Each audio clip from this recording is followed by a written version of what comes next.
உங்களுக்கும் இதை மாதிரி ரோஜா செடியில் கொத்து கொத்தாக பூக்கள் பூக்கணும் அப்படின்னா இந்த உரத்தை ட்ரை பண்ணி பாருங்கள்.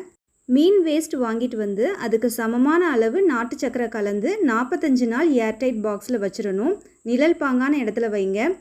45 நாள் கழித்து பார்த்தீங்கன்னா இதை மாதிரி எண்ணெய் மிதக்கும். 1 லிட்டர் தண்ணீருக்கு 5 ml அளவு இந்த லிக்யூடை நம்ம எடுத்து மிக்ஸ் பண்ணி விட்டுக்கலாம். இந்த உரம் பார்த்தீங்க அப்படின்னா செடிகளோட இலைகளில் இருந்து வேர்பகுதி வரைக்கும் நம்ம பயன்படுத்தலாம். பூச்சி தாக்குதலில் இருந்து சரியாகும். நிறைய கொத்து கொத்தாக பூக்களும் நமக்கு பூக்கும்.